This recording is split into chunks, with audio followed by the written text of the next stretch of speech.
Good morning and welcome to this, the 10th webinar in our ongoing series. By the close of play today, after our solar webinar, we will have had nearly 7,800 registrations. I'm Judith Patton, Project Director of All Energy and Decarbonise, where I primarily create the conference, which under normal circumstances has around 600 speakers. The new normal means that we've taken to webinars in a big way and will continue to do so. We're delighted that you could join us for Keeping It Real, an inclusive transition to net zero. We're in for a particularly interesting and highly relevant 90 minutes for a session that has been long in the offing. Someone not sitting, I was about to say, on the panel, on the platform, is Gillian Herding of SP Energy Networks. She contacted me in early January to ask me to consider this session in the conference in May. It certainly struck a chord. We were getting our ducks in a row when COVID hit. Now, over 6 months after those first email conversations, I'm glad to say it's a session that is seeing the light of day. Thank you so much for the idea, Gillian. I look forward to the assembled Magnificent Six to take it from concept to reality. And thank you, SP Energy Networks and the Scottish Government for your sponsorship of this webinar on a very important topic. Before I pass over to Guy Jefferson, Customer Service Director at SP Energy Networks, who will chair the session, just a tiny bit of housekeeping. There will be 2 polls during the webinar. To take part in them, if you're on full screen, you'll have to minimize it to see and click on the word vote. And can we ask you too to look out for rate this alongside? That's where you can not only rate this webinar, but also feed in your comments and your suggestions about other webinars you would like us to hold in the coming months. Or indeed, if you would like to contribute a blog to our Energy Forum. Your questions to the panel obviously go where it says questions. Without more ado, can I thank all of you in the audience and our panel of passionate experts for being with us, and hand over to Guy. Thanks, Judith. Thanks for that introduction. As you've said, my name's Guy Jefferson. I'm your panel chair. Today, I'm Customer Service Director for SP Energy Networks. I've worked for the organisation for a long time, and I've worked across the business in operational roles, as well as strategy, regulation, asset management. So long experience, and really delighted to be here to host this session. It's something that, as Judith said, we've thought about for some time. Community energy is really important to everybody on this panel today. Our title is Keeping It Real, an Inclusive Transition to Net Zero. And we'll try and keep it as real as possible over the next 90 minutes. We've got 5 panelists who are as passionate as I am about this subject, and they're going to give you diverse views into the topic we're discussing today, and about how diverse communities can get involved in the net zero challenge through community energy schemes. We believe that's possible if given the right direction and support. And that's what we hope to prove today. And some of you out there perhaps get you started on that journey. We're all here to help today and in the future to make that happen. What I'd like to do is briefly talk through the 5 panelists, and I'll introduce them as they do their presentations. We're going to have 6 quick-fire presentations, including myself.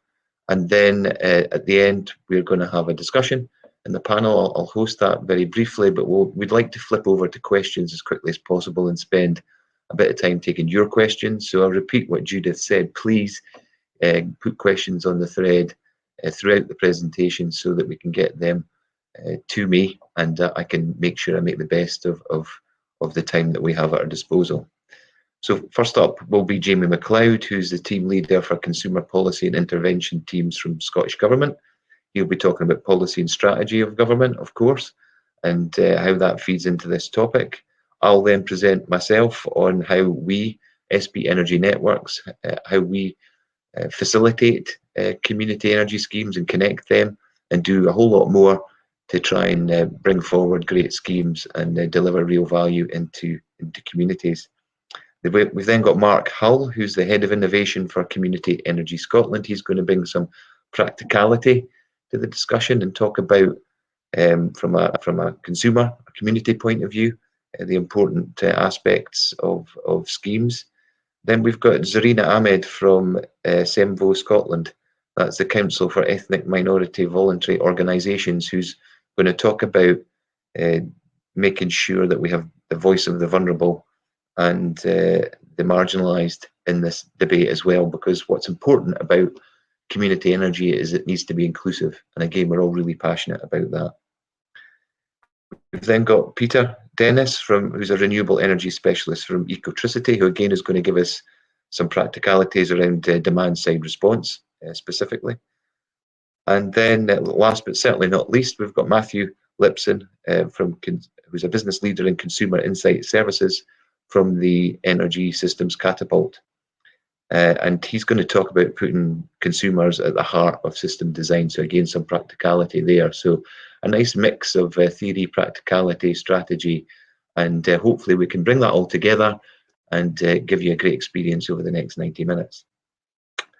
So we've got a lot to get through, so I'm going to crack on and I'm going to ask Jamie if he could kick us off from the Scottish Government. Jamie, over to you.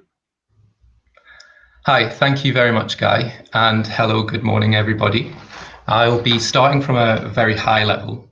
As Scotland emerges from COVID-19, we have a chance to build a greener, fairer and more equal society. And Scotland has a commitment to becoming a well-being economy. And part of this is a target to become net zero by 2045 and to ensure the benefits of transitioning to a net zero economy are shared widely. The Scottish Government's energy strategy, published in 2017, sets out our vision for the future energy system in Scotland, and our 2019 Climate Change Act enshrines in law our commitments to a just transition to net zero. These strategic documents take a wide view of what the future energy system could be. The Energy Consumer Action Plan, launched at All Energy last year, sets out what can be done practically to achieve this in a way that benefits Scottish consumers, including those in vulnerable circumstances. So what might this future that we're transitioning to look like? Of course, we can't predict the future, but it's likely that we will see greater demands on the electricity grid from electric vehicles and the electrification of heat. And this being offset somewhat by increasingly decentralized energy generation, wider availability of storage, and of course, reductions in energy use through energy efficiency and active travel. And alongside this, there'll be new business models. Some of these will require or reward increased engagement from consumers, such as time of use tariffs or peer-to-peer trading. But some of these might allow consumers to just forget about their energy use and have it managed as a service. And an enabler of much of this is the ubiquitous adoption of smart meters. And more data will allow a move away from average to more individualized services. So these changes, or changes like them, create huge opportunities, but without careful consideration of the needs of all consumers, there's a risk that existing vulnerabilities can be exaggerated, or in fact, new vulnerabilities can be created. And a big concern is ensuring that costs do not increase for those who are already in or are at risk of fuel poverty. And these people might already be using less energy than they need. We all pay for the investments. We will all pay for the investments needed for the energy transition in some way. And we need to ensure that the distribution of the benefits that come from this alleviates rather than enhance inequalities in consumer outcomes. And this risk is compounded by concerns that those with the money upfront to buy technologies will reap most or all of the benefits. But there are many other aspects that need to be considered beyond finances. Digital literacy can potentially become an even greater dividing line, limiting access or choice for those who are less digitally savvy, especially with the COVID response emphasizing digital communication with companies. And consumer protections and standards become even more important when energy efficiency measures are rolled out at an unprecedented scale. And careful consideration of what companies and organisations can do with the data they collect is needed, and data security is absolutely vital. So linked to this, we'd want to ensure that there is appropriate advice and support in an appropriate range of languages and formats as part of the transition to net zero, to ensure that everybody is able to understand and use efficiently any new technologies rolled out as part of the transition. Otherwise, costs might be higher than they need to be for those in vulnerable circumstances. So there's a whole host of risks and considerations. In my talk just now, I'll focus on consumer representation. Our energy strategy states the aim of Scottish consumer voices being integrated into regulatory and policy decision making at an early stage to protect consumers from excessive costs, prevent new forms of social exclusion, and fairly distribute the benefits of smarter domestic energy applications and systems. So what I've just been talking about there. And the key action from the Energy Consumer Action Plan that I mentioned is the Energy Consumer Commission.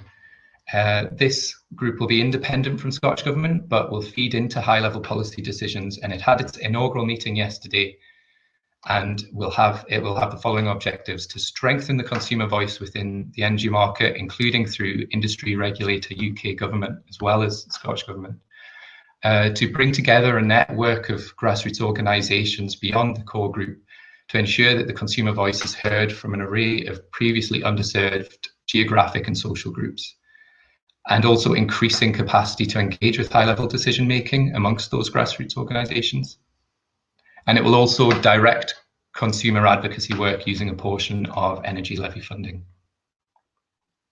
So we've aimed to keep a small membership to keep things manageable, and we've therefore aimed to capture a diverse range of communities and expertise through the members invited. For instance, Southseeds work in one of the most ethnically diverse areas of Scotland. Energy Action Scotland have a strong track record of advocating on behalf of the fuel poor. And as well as this, we've tried to include an appropriate geographic spread, etc. It's my hope that this representation, and we're at the start of a process of improvement here, can lead to a situation where those customers who are in vulnerable circumstances are recognised as not just a group of people who need to be looked after as new technologies are designed and rolled out, but a diverse and changing set of individuals and communities who can be enablers and drivers of the change that's needed. So I'm very much looking forward to hearing some examples today of that representation in action and hearing what more can be done. Thank you. Back to Guy. Thanks, Jamie. Very interesting. I guess if I may ask you a question on the Energy Consumer Commission, recognising that it's just been established, and I think you said your first meeting was yesterday. Yeah. So I guess from your perspective, how influential will that commission be on government policy? Will it be at the heart of government policy in this area, so that people on there, can they expect to be able to really influence policy for Scottish Government? Well, you might be aware there's a body called the Strategic Energy Advisory Board that's co-chaired by the First Minister. And this Energy Consumer Commission is one of 4 strategic leadership groups that feed into the work of SEAB, the Strategic Energy Advisory Board. So this one's focused on consumers. These strategic leadership groups tend to be chaired by our Energy Minister, but we felt that we wanted to make sure that this could be independent and could really focus on the voices of previously underrepresented communities, and bringing that up to the highest levels of policy in the Scottish Government. So this is chaired not by the the Energy Minister, but by Lewis Jan Smith, who is the former Chief Ombudsman in the UK. And it has a direct route into high-level decision-making within the Scottish Government on energy. But we hope for it to go wider than that as well. And as you say, it's just started yesterday, but as it develops, its work plan, we'll see a programme of advocacy trying to identify what the issues are and then the right approach to tackle those issues, whether that's speaking to ourselves at the Scottish Government, or whether it is bringing industry around the table, or speaking to Ofgem, or whatever it may be. Okay, that's great. No, that's very useful and great to know that it'll be working at that level of influence in the Scottish Government. So thanks, Jamie. Thanks for the presentation. So it's my turn to present to you about what we're doing in SP Energy Networks in this area. So hopefully you'll see my slides now. A nice punchy title. But what I'd like to cover today is really the approach we're taking from a strategic point of view to ensure that we get consumer and community engagement for a just transition, and make sure that we're fully inclusive when it comes to community energy. It's very important to us as an organisation, and we like to think we're going above and beyond just connecting energy schemes. We want to facilitate more and more of these over the coming years. So very briefly, who we are, SP Energy Networks. We have over 8 million customers across our 2 operation areas. Important for me to say, we are part of the Scottish Power Group, but we're the energy networks piece. We're a regulated area. We own and operate the overhead lines, substations, cables. We transmit electricity. We connect new generators and lots more renewable generation at the moment, including community energy schemes. It's our responsibility to do that, to connect them to our network so that they can distribute the power or load customers as well, new load customers. That's a pie chart on the right there around who our customers are. As you would expect, the vast majority of households we connect are domestic customers, 3.3 million. But we also now connect a number of generators. 1,500 generators are now connected to our network. If I look back, even 10, 15 years ago, there used to be a handful of generators connected. It was all the big power stations, and it was the electricity flowed very much from left to right, which was from the big power stations to the consumers on the right-hand side.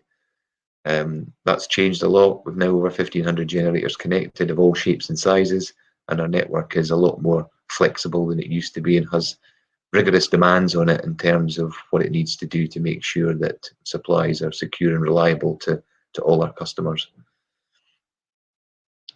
And this slide really just summarises some of those challenges in a changing energy system. We like to call our network now a flexible network. As I said, it used to be very much left to right in terms of power flows, but now the power flows go left, right, up, down, right, left, any direction you like to think. And we do a lot of both export and import across those various boundaries. Some of the challenges are quoted on this slide. The decarbonisation of heat and transport is a huge one, which I'm sure everybody's heard about, and I won't talk about a great deal, but the only here and now solution to decarbonisation of heat and transport is electricity through electric vehicles and heat pumps. And we're seeing that starting to pick up from an economic point of view, starting to become more affordable, and it's putting huge pressure on our network, and we need to react to that. I put community energy on here because we see that as absolutely crucial in this new world. We will depend on community energy as a network for services, especially in rural areas where perhaps we don't have the network which is as reliable as we might like, and we will call on community energy services to make secure, robust supplies available to all on a regular basis. And obviously afford the opportunity for communities to get involved in the renewable challenge, the net zero challenge, which has all sorts of benefits in terms of both providing a secure system but also education and understanding for all our communities about how we get to net zero and the importance of that. Changing customer behaviour is very important and has a big impact on our network. I'll come to that in the next slide. And through all this, you could probably imagine electricity is becoming more and more important to people every day, whether it be for business, whether it be for heat, whether it be for transport. They're going to rely on electricity in almost every facet of their lives. And that means that this network needs to be more resilient and more secure than ever, which it's already very good by Western standards, if not the best in the world in the UK, but it needs to be better. So there's a huge challenge for us coming over the next 10 to 15 years. What we want to do is support all our customers. You can see there in the left-hand box the opportunities for customers and communities that are coming along. Customers used to be consumers, not anymore. They're prosumers. They can have domestic generation available to them, like solar panels, for example, battery storage. They can utilise time of use tariffs to get the best value for the energy that they may be storing or generating, and they can react appropriately when their services are required in the wider market. Moving across that slide, outside the home, that's within the home. Outside the home, there are ways of aggregating up some of those services so they can provide a real service to a network provider like ourselves. And obviously, in the far right, transport starts to become extremely dependent on electricity. But again, that can be used as part of the aggregation for people to provide services and generate revenues ultimately from energy generation in their own home. So there's great opportunities here to contribute towards the net zero equation, but also for communities and individual customers to start to create revenues for themselves and their communities and use that money to develop the community in a positive way, so that the opportunity abounds here. The right-hand side of the slide really talks about where we want to move customers. It's not all about just connecting customers for us. It's getting those customers from passive, which is the traditional, we just consume energy and do nothing else, right through to being a system service provider, where they harness all the services you see on the left-hand side of that slide within their home or within their community and provide a service to the network and provide a service to the wider community, generate revenues, and are able to put that sustainable solution to work for that wider community in an inclusive way. So a magnificent, great opportunity here that we really want to encourage and help people with. So we've listened to a lot of feedback over the last 18 months, lots of barriers, financial, technical, knowledge, the education about what this means and what people need to do in order to get involved in the net zero challenge. What we've done is put in some actions, strategic support from a business perspective, trying to give advice to new community energy schemes that come along and customers who want to generate their own electricity but want to make it financially viable for them, educate in some of the technology and what they need to do in terms of project management, provide practical support in terms of our own engineers, in terms of advising on the type of connection that's best for them and the technologies behind that, which would optimize what they want to do, and obviously trying to communicate with all the parties involved, a lot of who are talking on this today, about what needs to be done and how we can work together to make this a reality for the communities across Scotland and England and Wales, where we operate as well. So through those actions, there's two things I'd like to briefly talk about. First of all, we created a paper, which you see on the screen there, the future of community energy, with our friends at WPA Economics, and we have used that document, that paper, to trail through government, both UK and Scottish and Welsh government, to talk about the real challenges for community energy schemes at the moment and what government needs to do and what all the stakeholders need to do to make this happen and accelerate the take-up of community energy. As part of that, we identified a gap in terms of practical support and knowledge transfer that didn't really exist and was in the heads, if you like, of many different people and stakeholders. So we're very excited today to announce the launch of our Zero Carbon Communities Hub. You can get access to that from today on our spenergynetworks.co.uk website.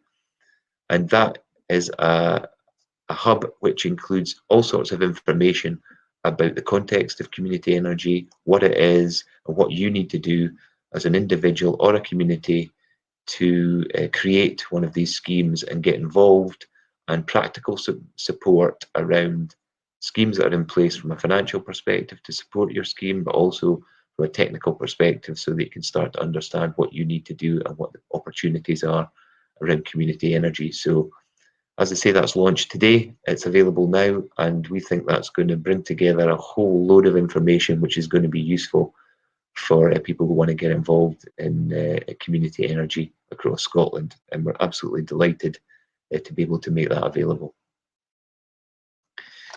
So a brief run through. I'm going to finish with a poll. So you should be able to access on your system to this poll, and this was really helpful for us to have so many people on, and we listen to our customers, our consumers, and our stakeholders about what they want us to do. So this is very useful for us to get this impression from you today. Where do you think we should be focusing our efforts as a network company to best support domestic customers and community groups in this transition? There's 5 options there. For the benefit of time, I won't go through them all, but if you could vote on that now, I'll come back to that when the presentations are finished and maybe make some comments on the results. But please take the time to vote on that poll, and we'll come back to that later.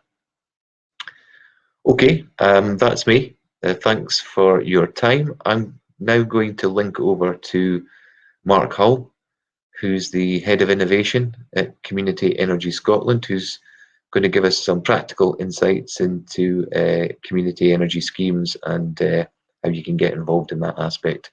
Mark, over to you. Thank you. There you go. I'm just hoping to be sharing my screen now. Stuart, can you see that? There we go. Lovely. Thank you. Yeah. So yeah, I'm Mark Hull, Head of Innovation for Community Energy Scotland. I'm very fortunate to live and work and be based up in Orkney, but I have a national and international remit in my role. Basically want to talk about practically preparing for the community energy futures. I think fundamentally, Community Energy Scotland, we're an independent member-based charity. We have a core purpose to build confidence, resilience and wealth at community level in Scotland through sustainable energy development. We've been in operation in different forms for 2 decades now. We have 20 staff spread across Scotland, including Orkney and even the Western Isles, where we have 2 offices. We have over 400 members, mostly non-profit distributing community groups. We've supported well over 1,500 community energy projects in Scotland, which are now worth in cash terms over 5 million a year to local people from income and affordable energy. But these funds and activities also support communities and create reasons and places to gather and act and work together, and part of the community response to just transition, I think, is key. What we learned, Community Energy Scotland came up with the idea of Community Energy Futures a couple of years back, and it was really in response to looking at the way things were going. We wanted to build on these 2 decades of community energy activity and learning, and take the best of what we know works and apply that to the new context, as we thought then the new context was a changing in the energy systems, the opportunity for local energy systems, but also this year, very much including COVID and how we respond to COVID from that point of view. But the key thing was maximising new opportunities for grassroots collective energy action in this new environment. We think what we're developing and discussing are potential powerful and practical tools for community ownership and the delivery of our climate emergency response and transition to net zero, I think. But also, we see, no, it's not the whole answer, but having these community energy futures as a great grassroots vehicle to keeping it real, the theme of this session, to make sure we've got an inclusive and just transition to net zero. I've just lost, there we go. So yeah, currently activity, after discussing with our members and consulting generally across the sector, we recognise there's a need to capacity build and get community organisations to an understanding of what the new energy systems that Guy was touching on there, and the local energy systems and the opportunities for communities were. And we've developed some workshops and trainings and programmes that we've been running over the last 12 months. We worked with Guy and others on the Zero Carbon Communities work, and I'm delighted to hear the hub launch today, and so it's great to have that. And we've also prepared ourselves a discussion and position paper. I'll touch on that as we go through, but also mainly today I just want to, as you say, talk about some actual practical interventions and leading by example, because in a lot of situations we've just had to do it, facing with the changing times. So here we have the Community Energy Futures. This is an example of the winter programme that was run in the Central Belt and Southern cohort this winter, and it gives you an idea where we have sessions, regular sessions where communities can sign up and go through and have workshops on a regular basis that build up their knowledge and understanding and ability to take action and be involved in this new sector, kindly supported both by the Robertson Trust and SP Energy Networks. As I say, we've just completed the position paper, a discussion paper. This is from our newsletter. It's actually out with our members now, that we're just actually discussing and getting feedback before going live on that, and would hope to be going live on that, but that's a work in progress. But more fundamentally for today, as I say, is we're very, very keen to talk about what we've had to do and what we've had to do on the ground and these practical interventions. I mean, Orkney in many ways has been taking the lead in developing the local energy futures, from both challenges and opportunities of what we face in the grid and the environment up here. And quickly, just to illustrate it, this is a very, very complex slide. When you get to the end, it could take the whole talk to talk about it. But I just want to quickly illustrate along 3 themes what's been happening in Orkney around renewables, connection and control, and using storage to help that. Local matching of generation and demand on the local system at lower voltages on the grid, but also within communities and populations. And wider grid services as this market and activities involving. It was kicked off very early on, nearly a decade and a half ago, by Ofgem and LNCN Fund work, where they created the Renewables Power Zone in Orkney that allowed a lot of local and community generators to connect in a new, very managed way, which actually avoided a lot of upfront costs, but then created challenges for these new managed generators. And we had very early on, we had a project, we had the first large-scale connected controllable battery and the dispatchable generation load effectively connected on there by SSEN themselves to kick off the thing. But at the same time, we have a lot of community energy generators on there, and ED, the community of ED on the island, just here, we're facing challenges of being curtailed and turned off a lot. And we developed a project with ourselves and other partners where we were diverting that energy and putting it into hydrogen as a way to get around grid issues. Community Energy Scotland built on that with another community, Shappensea, where we have the Big Hit project, which now takes us to another letter with more hydrogen production and opening up. In the first project, we were looking to supply electricity to ferries, and we've expanded that to look at heat at a school, and also providing transport to regular vehicles that the council or local authority are running. Heat Smart Orkney, which I'll talk about in more depth to illustrate, was in parallel was another Scottish Government LSEF funded project on the island of Rousey with their own turbine, where we were looking at local matching and generation across the grid live and actually acting live on the grid. It was the best way to respond for them. And that was expanded into a project which is still ongoing, which is a Horizon 2020, also now involving ED, where we're looking at more future-proofing the technologies we're using to be able to respond and flexibility of the domestic side. All these projects have led into a much larger, ambitious project called Reflex, where we now have the existing communities plus PAPI, Hoy, a local single-purpose charity, fuel poverty charity called Fore, all working to deliver a much more ambitious and complex project across the whole of Orkney. And finally, just going live recently is we now have working with BEIS, UKRI, Electron, Elexon, SSE and Ofgem. We're looking at actually having a live trading platform now in order, for example, to create a new way of actually flexibility and creating value locally by all the sort of things we're now doing. So yeah, Heat Smart Orkney, very quickly from the point of view, in its simplicity, it's very complex by trying. We have the island of Rousey with a turbine in the middle of it here. It's connected and it's managed by a measuring point on the grid here. When it produces, it sends electricity down the wires. When the current gets too high, you get an alarm state. The grid operator turns off the turbine, it turns down the turbine. Loss of income, loss of opportunity. Heat Smart Orkney simply deployed smart heating, domestic hot water in people's houses, about 150 systems across that grid area, where if we turn them on at the right time, we suck up the electricity, we soak up electricity before it gets to the measuring point, deactivate that alarm, and the turbine comes back on and carries on producing. As simple as that in principle. A key thing is to do it when it helps Rousey and not all the other actors in that zone. And if we can do that, we can monetize that and make it a sustainable activity by doing that.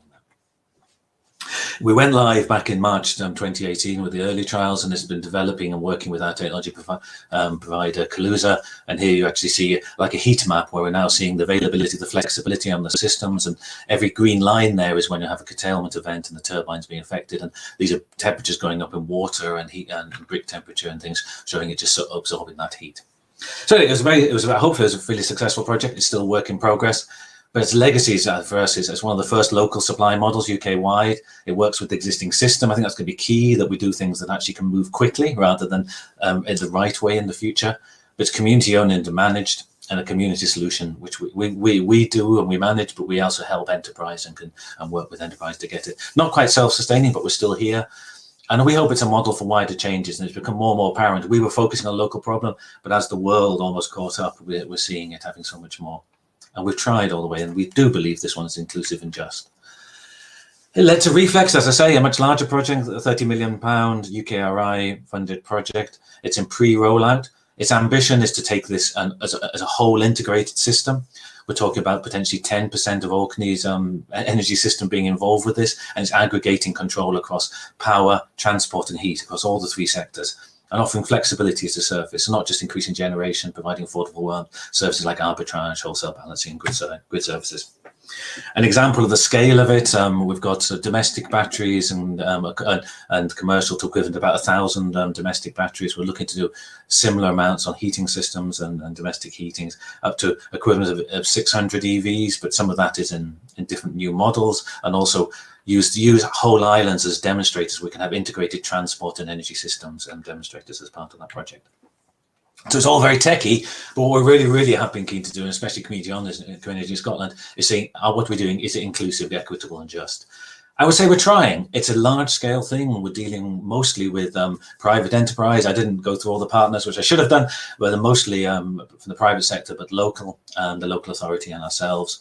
But we've built it on the start from inclusive principles. We designed it to try and remove barriers to entry for participants, and also looking at things like energy and mobility as service models, which involve capital up front and things like this. Socializing the revenue benefit across the integrated system, an advantage of working on an integrated system and having that wider control. And it's formed around and tested around the UN Sustainable Development Goals and Targets, which I'm really pleased right from the beginning, and the Scottish Government National Performance Framework. We've done that, and before going to launch, we're also reassessing it and just checking that from that point of view that we're fulfilling those targets. And using community anchor organisations, I talked about Fore, I talked about using these community organisations as a key way for active recruitment, not in a sales sense, but making sure that we're supporting the pipeline of people, and we can get the wide cross-section of society involved in this, and provide additional support where appropriate for these technologies, and that is often not always the case, I would say.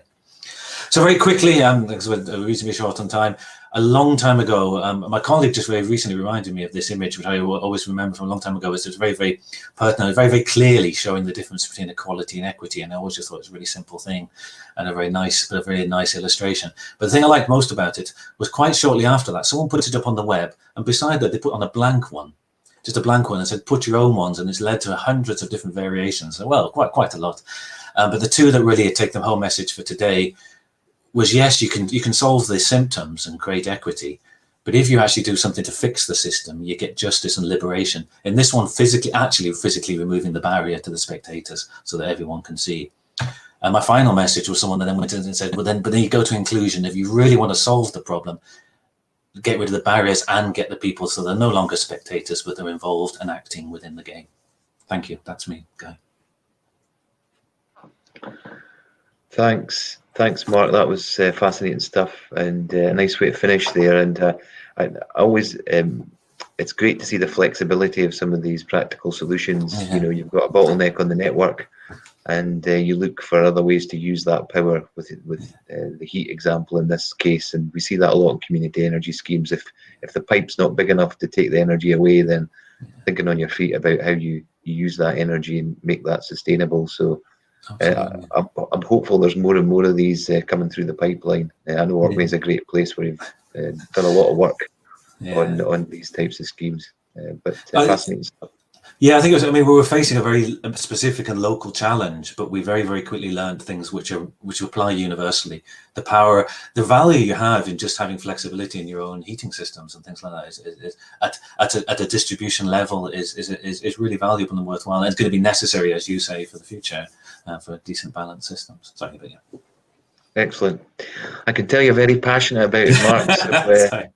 So, thanks for that. That's superb. So let's move on. Time is against us, so I'm going to move on quickly to Zarina Ahmed from Semvo, Scotland. Zarina, I guess that last slide was quite a good lead into yourself, and we're changing away from the engineering and moving into another topic. But I'm going to hand straight over to you, Zarina. Thank you, Guy. Yeah, so I actually want to start challenging how inclusive some of these strategies, policies, and organisations are actually. So, like you said, I work for an organisation called Semvo Scotland, which is a race equality organisation. And we build the capacity of the EM third sector, so that's the ethnic minority third sector. We have over 600 organisations, a network of over 600 organisations across Scotland. We're also an intermediary organisation with Scottish Government. So that just means we're a middleman. When Scottish Government have policies on engagement, they come to an organisation such as us to engage with the EM sector. Most of my work is involved around the Ethnic Minority Environmental Network. So this network has been built to upskill the EM sector, provide pathways for engagement on campaigning, activism, influencing policy and decision making, and diversifying the environmental sector. And we're just going to put up a poll just now, and everybody should be able to see that. So if you can just engage on that, that would be brilliant, and then we can come back to the answers of that poll at the end. Right, so when we talk about community engagement, the term community is used a lot. But for me, sometimes the reference to communities it can cause issues. It can also be exclusive. And the narrative used is them and us. And this, for me, is a culture that can lead to being disconnected and disenfranchised, because approaches are about othering. And also, communities are sometimes the last to know about anything. Then another term is geographical communities. So this is the most common and normal term used to identify what a community is and what a concept of a community is. And this is usually local-based, geographical-based projects, people that come together around certain postcodes, a certain area. And a lot of projects or engagement strategies are done around geographical communities. And even funding and funding streams are done around geographical communities. However, I work with communities of interest, right? So this is when communities come together around something that they've got in common. So it could be religion, it could be their culture, it could be language. And therefore members come from different parts of a geographical area. And then when we're talking about communities of interest, this is where they get excluded and they aren't always included. Right, some of the challenges that I hear about working with the ethnic minority communities are that they're hard to reach. Well, they're certainly not hard to reach. They're not invisible. We're not hiding. And if you want to contact us, you can. You just have to do that extra bit of work. Right. They have other priorities. Yes, that's true. But like any other sector in society, there are other priorities. But that doesn't mean that BME communities can't get involved. They're not interested. I've heard that so many times when there's engagement policies out there that BME communities do not get involved, and it's because they're not interested. That's just not the case. Many times they just don't know and they've been excluded, and there's an assumption that's being made here. There's too many barriers. Yes, there are. There's a lot of barriers faced by BME communities, more than there would be for the general society, mainstream society. But then you have to think about how do you overcome those barriers? And it's just like what Mark was saying in his last slide, which was perfect. It's like, take away those barriers. So I was really glad to hear that, Mark. Yeah, and then, okay, lack of expertise. And I guess, yes, especially when you've got, you know, a new topic or a specialized topic, and it's like, well, make sure that your engagement strategies build in the capacity to learn. So it was going back to what Guy said about building an education program. That's vital as well. So all above are easy excuses sometimes, or like I say, get out clauses, because in order to actually do this extra bit of work, extra resources are required. You need to invest in this. Additional time is required. So I would say to everybody is do tempt to put in that extra bit of work if you want to be inclusive. So what can we do to ensure that no one is left behind? First of all, let's have a look at decision making. So who is involved? Who is around the table? Who has the power to influence? Do you actually have diverse voices around that table making those decision makings? Are you actually hearing from the people that are impacted? Right? Rather than having people there that are representing them and they're doing to. Stop thinking about doing to and start thinking with doing with. Right? Engagement strategies. What are your engagement strategies? How are you doing this? How are you working collaboratively? How are you co-creating? Are you just reaching out for the sake of doing a tick box exercise? Then looking at your workforce. Who works for you? Who's on your board? Who are the faces that are being shown to people? So that's really important as well, because that way you get diverse voices, diverse perspectives, diverse viewpoints. And that you get that internally, not depending on that externally. And then looking at your communication methods. What channels are you using? Are these channels and methods accessible to all? Are you taking any targeted approaches? And that's another thing. When you're working with EM communities or diverse marginalized communities, targeted work really needs to be done. You can't just make the assumption that we put this message out and it's accessible to all. Right, so we need to recognize that there is diversity within diversity, and it's not just a homogeneous group. So there are different approaches to be made. Right, so I want to move on to some examples of some positive action. Right, so we've worked with Local Energy Scotland around the CARES grant. And what we did with the CARES grant was we had some engagement strategy where we actually found that the criteria for the CARES grant was actually excluding a lot of ethnic minority groups. So we were able to then work with Scottish Government and Local Energy Scotland to actually change the criteria for the funding. And then with Scottish Government, we've been working on the Climate Challenge Fund for the last 10 years or so. And again, we put in measurable equalities outcome into their tender documents right at the start to ensure that ethnic minority community groups were being included, because previously they had not been. So between 2008 and 2012, there were only 3 ethnic minority community groups that had actually been funded through the Climate Challenge Fund. And again, we heard all the excuses that they were hard to reach, they weren't interested, too many barriers. However, since 2013, when targeted work had to be done with ethnic minority groups, we have got now over 140 projects being funded through the Climate Challenge Fund. And again, so that's had a ripple effect on Energy Saving Trust, because what that meant, because a lot of these projects, the Climate Challenge funded projects, were looking at fuel poverty and energy efficiency programs. So it meant that Energy Saving Trust then had a bigger engagement with the ethnic minority sector. And there were a lot of issues around some of their services and accessing their services and getting feedback from the programs. So then we worked quite closely on getting the Home Energy Scotland portal system created. So this allowed a third party to intervene and to put in extra additional support. So these are some of the positive actions that have been taken. So what we have to do is recognise that there are differences. There's differences within individuals, but also within institutions. So where do these differences come from? So they're built from our values and attitudes, our belief systems and religious views, our abilities, education background, and looking at different ethnic backgrounds, social backgrounds, diverse cultures, customs and languages. But these should all be celebrated. But we have to acknowledge that these actually build our worldviews and our perspective. So if we want to see change, we need to change who is around us, and we need to bring other people to the table. Right, so it is time for change.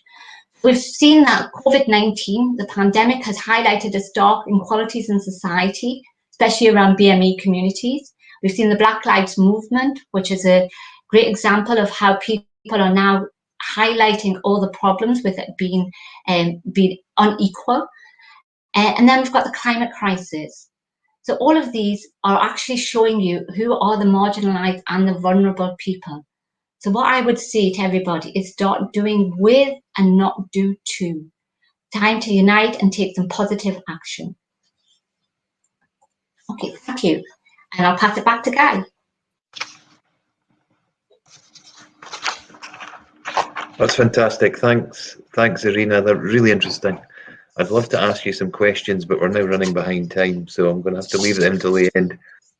So we're going to crack on, and I would ask our next couple of speakers if you could do your best to get through your presentations in the allotted time. That would be really helpful. So our next presenter is Pete Dennis, who's a renewable energy specialist from Ecotricity. And Pete, I think you're going to talk to us about DSR. Yes, thank you very much, Guy. Really enjoyed all the other speakers so far, so I'm very sorry that you've got me now. But yes, I'd like to talk a little bit about our experience with domestic DSR. Ecotricity is an energy supplier, and I'm in the smart grids team trying to develop a virtual power plant. So in part of our trying to help us transition to net zero, we've been very interested in what we can do with our domestic customers, of which we have about 100,000 across the UK. And it seems to make sense if we're going to change the way we generate electricity to also change the way we use it, change our demand, and maybe the change begins at home. And so I first came across domestic DSR probably 7 years ago now, just looking at it from the point of view of trying to use battery storage to increase the home's use of solar, which was a very nice idea. It wasn't particularly cost effective when we first looked at it, and still isn't. It doesn't help you solve the problem of winter. We've got a shortage of power. But over time, we've come to realize that it's a little bit like buying a high-powered gaming laptop and then just using it to play Minesweeper. It's not really making the best use of the potential for the technology. Domestic DSR, I think, when combined with a variety of different technologies, not just battery storage, but I think people have mentioned already heat pumps or electric heating, and electric vehicles in particular being sort of the big ticket items. It has a lot of opportunities, it has a lot of strengths.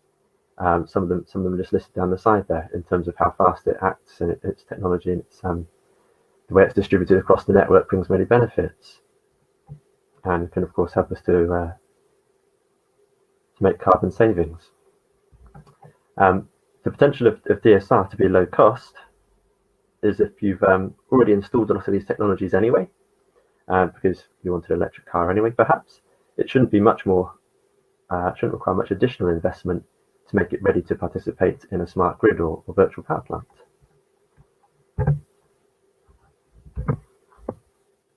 So as I was thinking through these different opportunities that they present, I also began to think of some of the pitfalls that might arise from each one.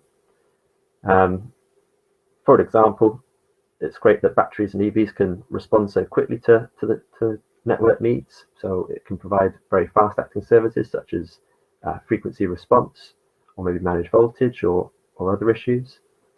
If not properly staggered though, it can cause power surges on the network. For example, if you're trying to use a time of use tariff and you change the tariff at 4 o'clock, then suddenly every battery in the country switches on to deliver that power, and you've got a power surge across the network coming in very suddenly. And equally, when the time of use tariff comes to an end and returns to normal prices at 7 or 8 p.m. perhaps, again there's a sudden loss of power. So we do have to think about how these things are staggered. In our own experience, we've been running a few trials with connecting up smart homes going at the domestic level, it can be very challenging. We try to initially do a one-size-fits-all solution. We want to have one simple solution, but of course one size doesn't fit all. Every home is very different.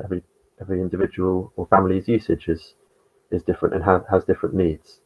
And although you might try to make generalizations, it does all become very complex very quickly. I won't go through each of these points in detail since we are pushed for time. Is my very badly drawn smart home of the future or tomorrow? Well, no, maybe it's a home of today. These things are all available today. So initially we were very much focusing on the prosumer demographic, those individuals who had chosen to and had the means to invest in these sorts of technologies for their home, whether for lifestyle reasons, for reducing carbon emissions reasons, or maybe for saving money, or maybe for grid independence. Whatever the reason, they may have invested into this technology to into their home. As mentioned, it's got a number of challenges trying to integrate individual households. I think in our experience, we found that we really need to get the cost of integrating, by which I mean the cost of a hub to connect into the home and from which we will dispatch and control the flexibility within the home. We really need to get the cost down to around about £30 per year or thereabouts, which is quite challenging to do, since the revenue that's earned for each home is not enormous. So to keep that appealing for the home user, the hub costs has to be pretty low. We've now started to move towards community energy schemes to help overcome that and other challenges. If we only have to have one hub for several homes, maybe a whole street of homes or a community, that becomes much more cost effective for us. And it helps overcome some of the other pitfalls. For example, if the batteries, rather than having individual home batteries, a street level battery may be positioned at the point of constraint, at the bottleneck within the network, can then help manage some of the issues mentioned of power surges, with everyone responding to signals that might arrive at the same time. Community heat pumps, or from a ground loop, that's a district heating system, otherwise known as, which obviously makes perfect sense. I find it hard to imagine how electric vehicles can be achieved in a community fashion, but perhaps that's just my lack of imagination. So I'd be very interested to hear other people's thoughts on how that can be achieved, because electric vehicles could really play quite a big part in demand side response, and we'd love to be able to include them in an effective way in our virtual power plant. So just to wrap up and conclude, I feel that the DSR opportunities can be enhanced by and some of the pitfalls avoided by moving towards a community energy scheme. I think this also brings opportunity for greater inclusivity if you're not relying on the prosumer demographic to make these investments off their own backs. And if some innovative funding methods can be achieved to help make it more inclusive, while avoiding something that's a bit of more of a wealth transfer scheme, such as the feed-in tariff, probably works out as more of a wealth transfer scheme, then that's all the better.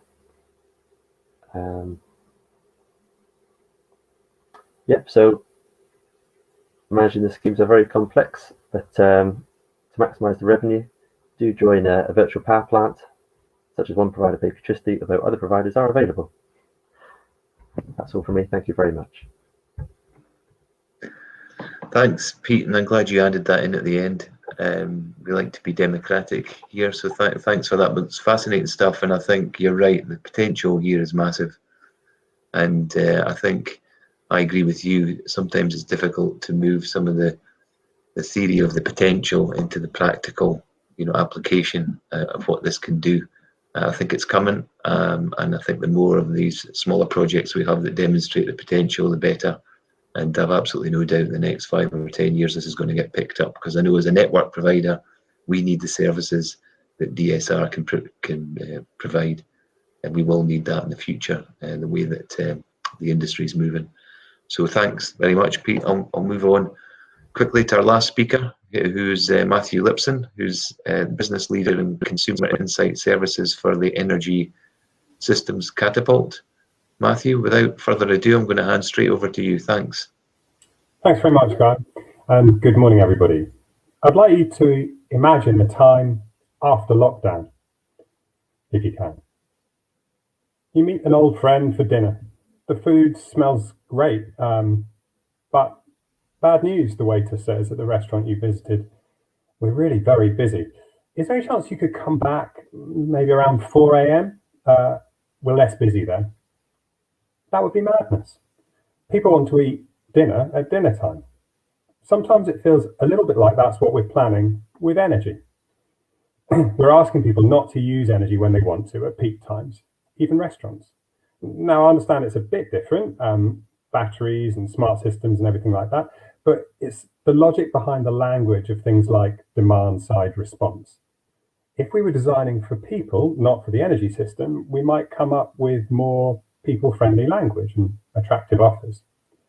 So smart local energy systems have potential to unlock huge, huge value across the energy system. That's because, but if we're going to succeed, consumers are going to need to benefit. And that's because at the end of every pipe and every wire sits a consumer. If they can't easily get the energy they want for the things they want, they'll find a way to get it, the things they need anyway, but they might resent paying the bill for all this new infrastructure we're building, and the system might not behave as we're expecting it to. Historically, we haven't always got this right.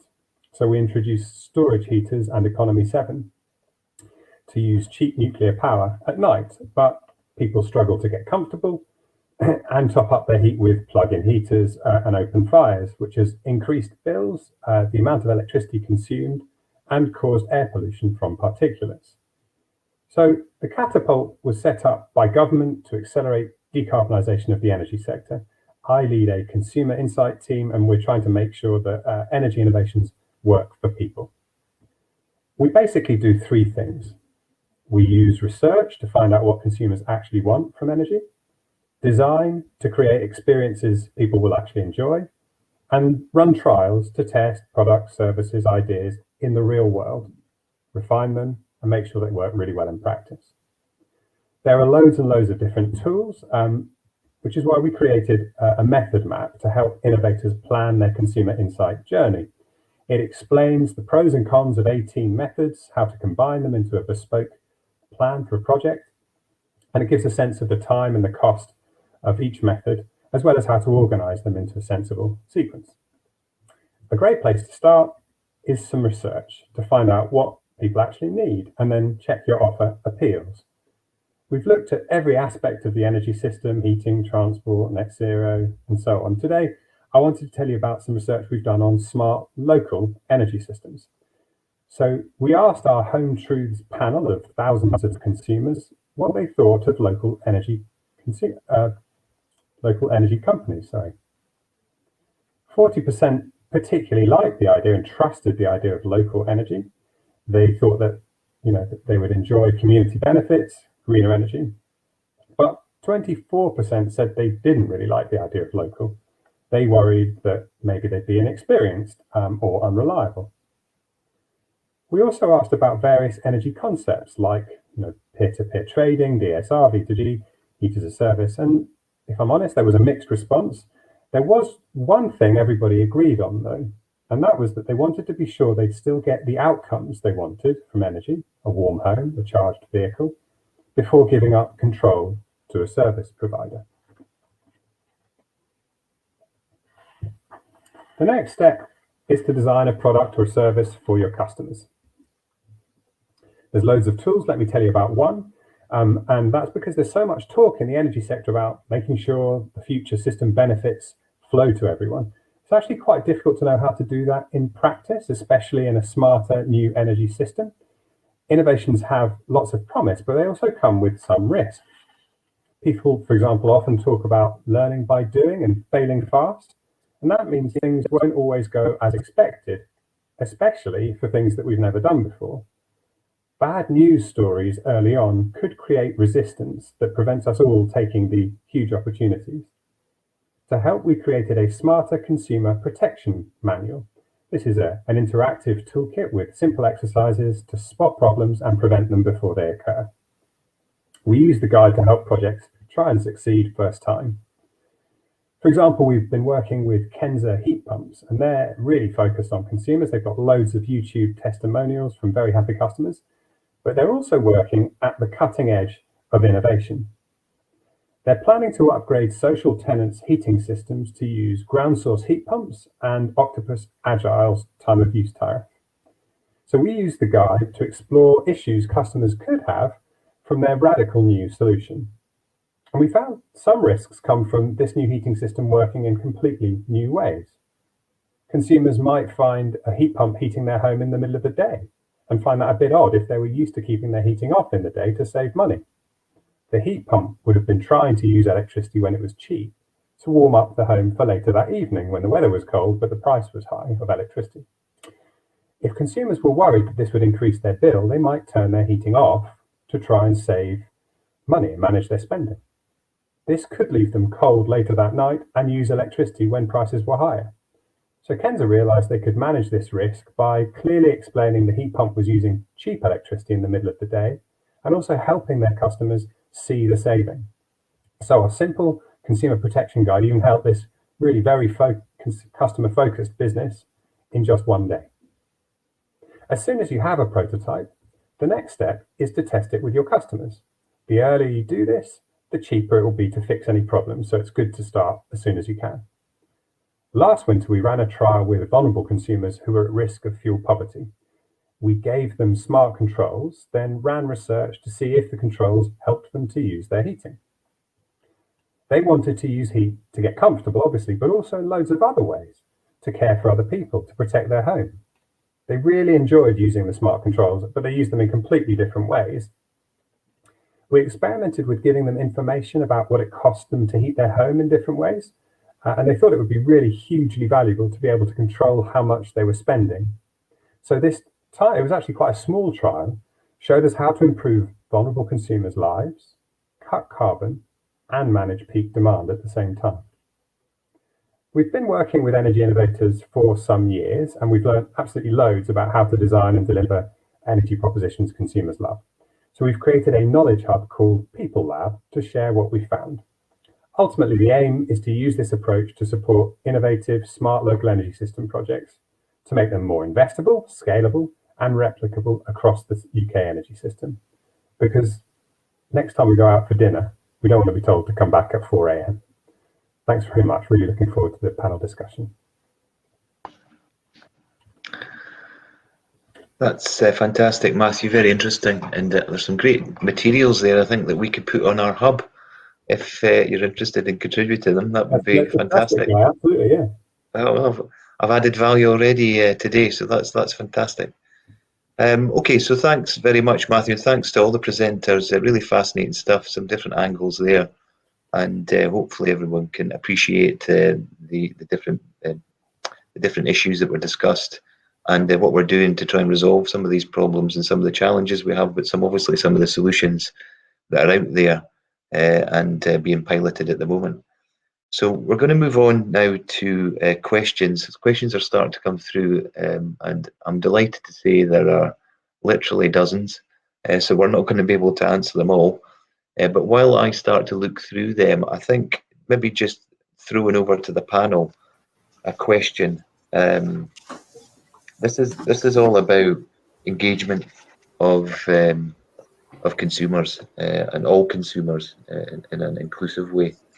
I guess one question for you all, and I'll kick it off, in terms of, if I could ask you all what one thing we could do to engage consumers more effectively in the potential of community energy, what would it be? Now, I know we've already talked about a number of these things, but if there's one thing from your presentation, or there's one thing that you perhaps haven't mentioned, what do you think we need to do, or what's an important issue from your perspective, or way of engaging consumers more inclusively around community energy, and how important it will be in the future? I mean, my view, having done a lot of work and talking to a lot of people, I think invariably funding comes to mind in order to start to accelerate, duplicate, and multiply the number of projects and the number of interventions that we're able to do. One thing that we can do as a regulated business is we can democratize the cost of some of that. And what we're doing, for example, is we're going to a regulator Ofgem, and for only a few pence on the average bill, we can democratise a cost to allow us to do more at the centre of all this from a community energy perspective, provide more education, provide more knowledge, provide more engineering, provide more communication, look to integrate and facilitate all of the things we've talked about today. And that can be done at a relatively low cost because we're a regulated business, and that would give us some capital to spend. But in order to make sure that that was spent properly, from a governance point of view, we're all about local decision making and local governance and being held to account by local communities. So perhaps we could use panels like the Energy Consumer Commission to decide where that investment should go. So it's not, down to us selfishly to look at where we think it should go. It's about where the wider community think we should spend that investment in order to get this up the agenda and moving. Because that's what we want to do now. My perception is that we were doing really well, and there's been a little bit of a plateau, and we need to get this back up the agenda. So that's one way I think we could engage more and move this challenge on. So I don't know whether I could come perhaps to maybe go right back to the start and come to Jamie first. Jamie, any thoughts on that or a thought on that? Yeah, the Energy Consumer Commission is there to be a resource as well, and you're asking about how it will engage with others. And I think it's not just about the Commission knocking on doors to get its voice heard. It's, I think, a useful resource for people to use as well.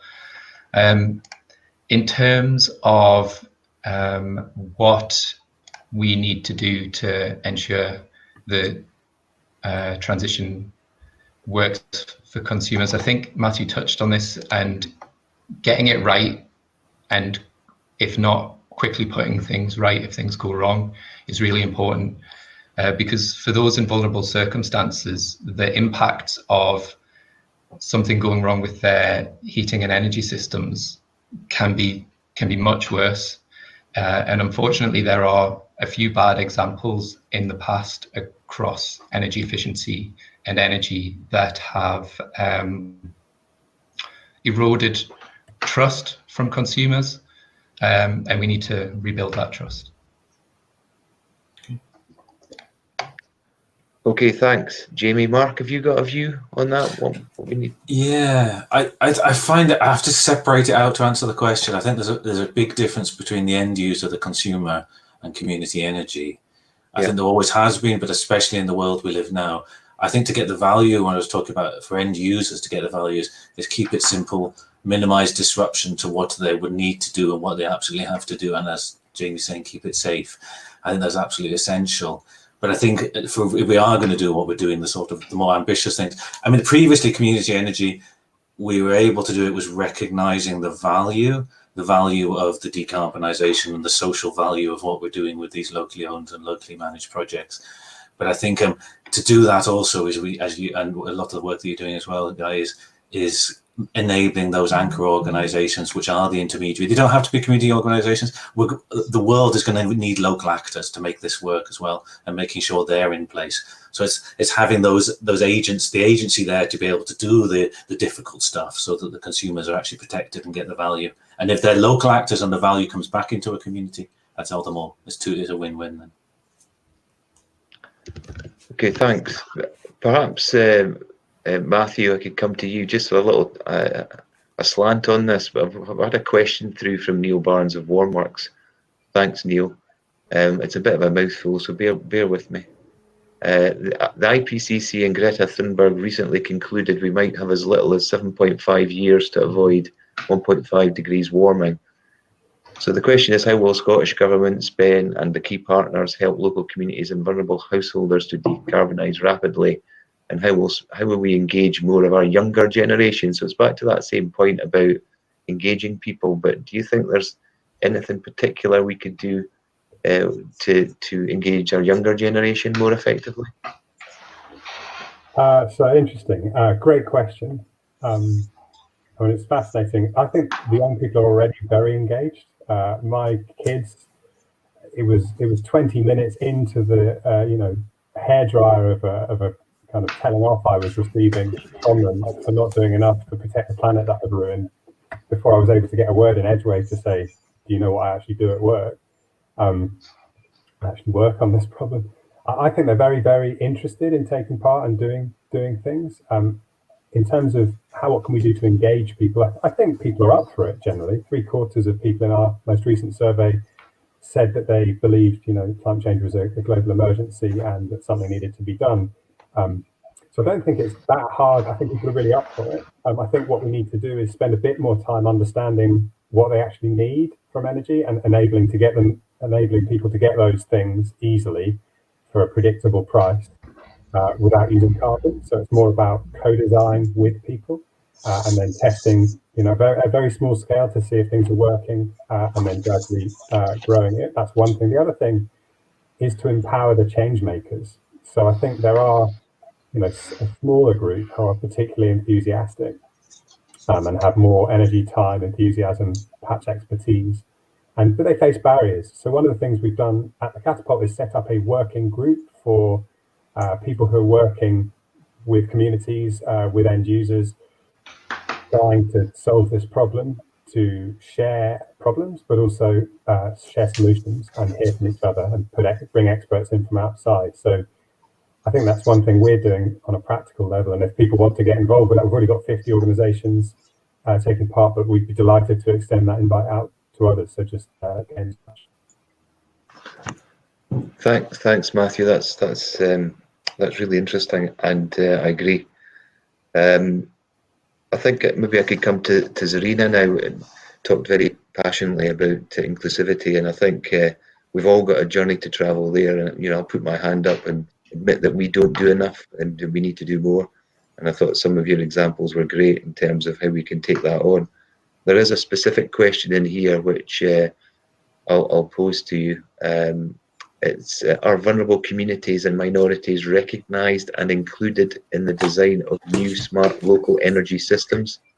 There's great potential for the systems to realise long-term increased equity. Do we have any experiences of that? Have you had any personal experiences of any local energy systems where you feel there's been a good job done? I know you mentioned a number of examples where you felt there were. Well, there's still a long way to go to get vulnerable communities to empower. It's not just about empowering them, but it's to engage on them. It's trying to get people like Community Energy Scotland to start thinking outside the box and saying, right, okay, well, if you're not in a rural area and you're in an urban area and what can you do? What can be done differently? And I think if we can start visualizing what those alternatives are, and when I say we visualize them, I mean it's about co-creation, co-designing, rather than saying, right, we think this will work, so we're going to bring it to you. I think things have to change, and it's a slow change, but slowly we are seeing examples of that change. And when it comes to like smart technology, I see very little change happening when we're working with vulnerable communities, again, because they're not being consulted, they're not being involved in the co-design of it. We have a few examples of some of the mosques now have got solar panels put in, but again, it's limited to what they're doing. And it's about bringing in that expertise and empowering them by putting in the education, putting in the extra resources, I think would really help.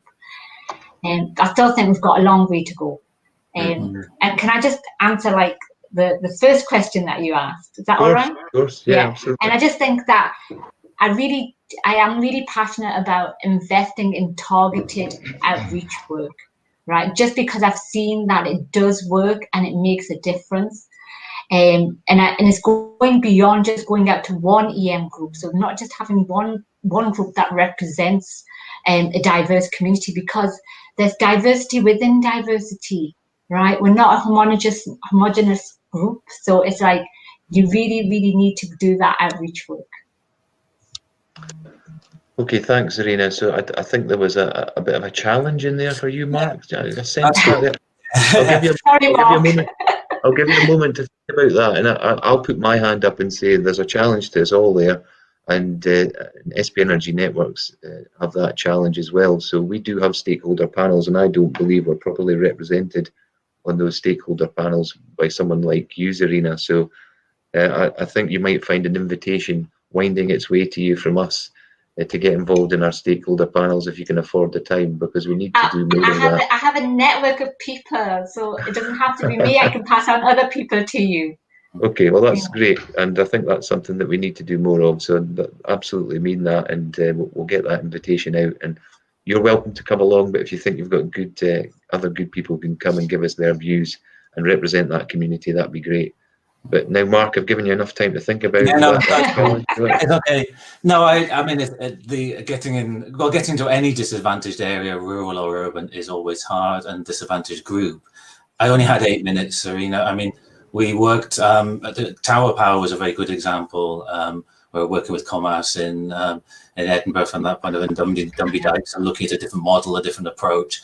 I think communities of interest are the way. You have an advantage of rural areas and islanded areas that people have something to gather around, but a community of interest is equally something you can gather around, and it's about enablement and empowering. I only talked about that. I'd love to talk to you more about some of the other projects. I mean, the Community Energy Futures Southern cohort that's been supported by Scottish Power Energy Networks has been South Sea. It's mostly urban groups across the Central Belt, and we're working on enabling them.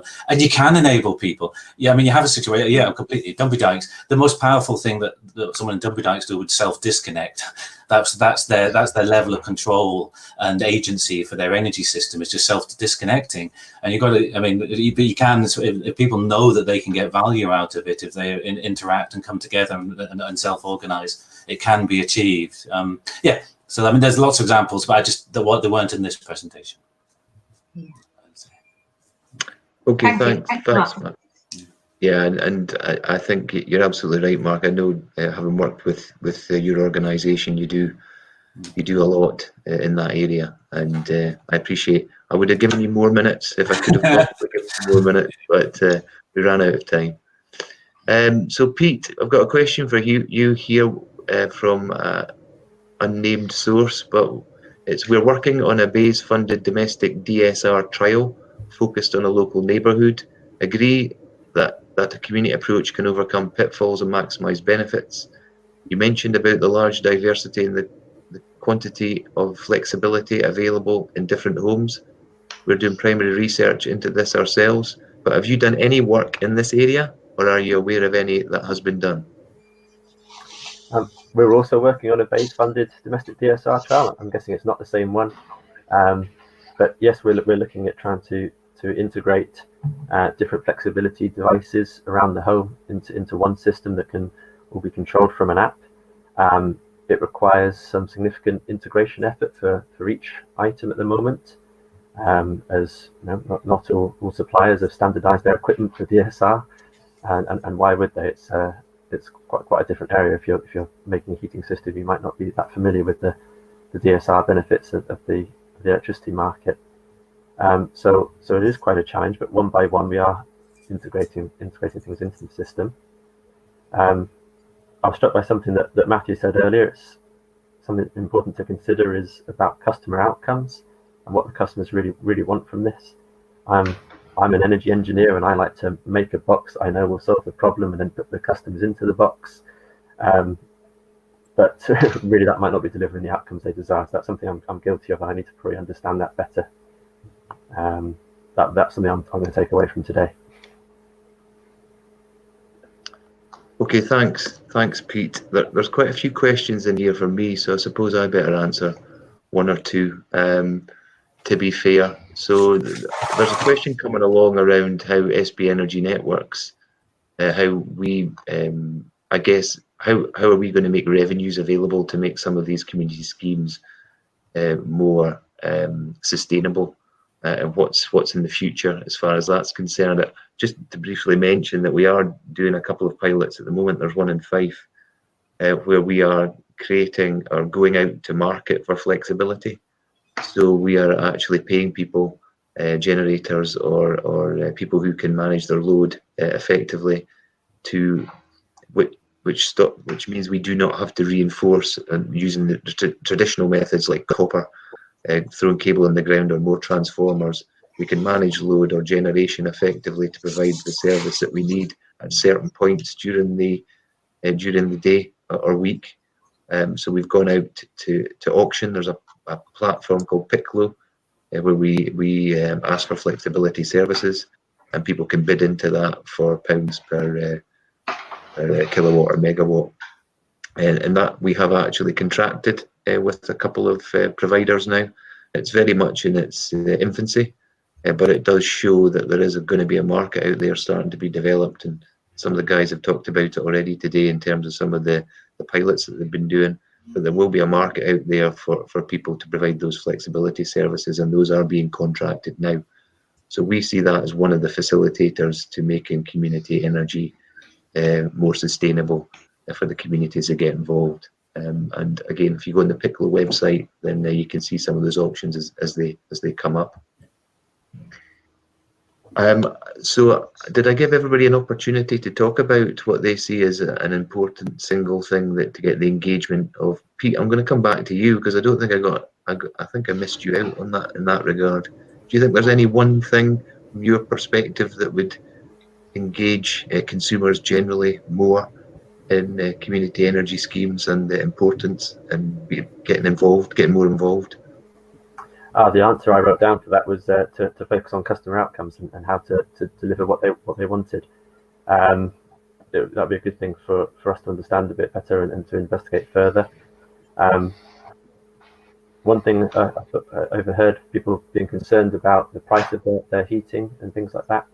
How much scope is there for something like heat as a service, and just pay to deliver the service rather than getting the customer to pay per unit of energy consumed, whether that would make people more comfortable, although that might be counterbalanced by taking away the incentive to use energy more efficiently. So I'm not certain if that is a solution. We've got our hands up. Matthew, Yeah, I don't know whether you don't have that technology on this particular platform, but I can see the physical hand. So Matthew, would you like to weigh into that? Yeah, it just my kids have put their hands up during lockdown at the table to speak. It's a really good way of actually navigating trend taking. Anyway, Peter, just to come back on that, we've done loads of research with energy as a service business models, working with different sorts of players, from government, community groups to businesses, community-owned energy companies. And a few things about it that are really interesting. So one is people feel a lot more in control when they can choose the outcome they want and how much they want to spend on it. That seems to feel really empowering. It also opens up a lot more of this demand side stuff because, frankly, people don't really care when you're using energy. They care about whether they get the outcome they want. So as long as they can control that, it really seems to help. And people are much more enthusiastic about taking part in these schemes as long as you can give them that confidence. They're not interested in giving up control of their appliances and their homes if they can't control the outcomes. They almost assume that they will have that control. And in terms of efficiency, what's really powerful about it is they're quite interested in paying less for their energy outcome, which means that the service provider has a kind of a commercial interest in figuring out how to give them the thing they want using as little energy as possible, or as reliable components as possible. In fact, Thomas Edison sold light, not light bulbs, which is why he invested so much time in better light bulbs, because it was his cost, not the customers. So I think there's a lot of mileage in that. Yeah, it also works in fact for fuel poverty in terms of if somebody can't afford the energy they need, the service they need, the outcome they need, then we could use subsidy to reduce the cost of delivering it to them and the amount they pay. So I think there's some really interesting mileage there. Okay, thanks Matthew, thanks Pete. Okay, so I'm very conscious of time. We're almost running over, so I'm actually going to draw it to a close there. And I'd like to finish by thanking first and foremost our speakers. So Jamie, Mark, Zarina, Peter, Matthew, great job. Really enjoyed it. Lots of interesting presentations and a wide variety of different issues discussed. So really, really fantastic. I'd also like to thank everybody who's taken the time to put a question in.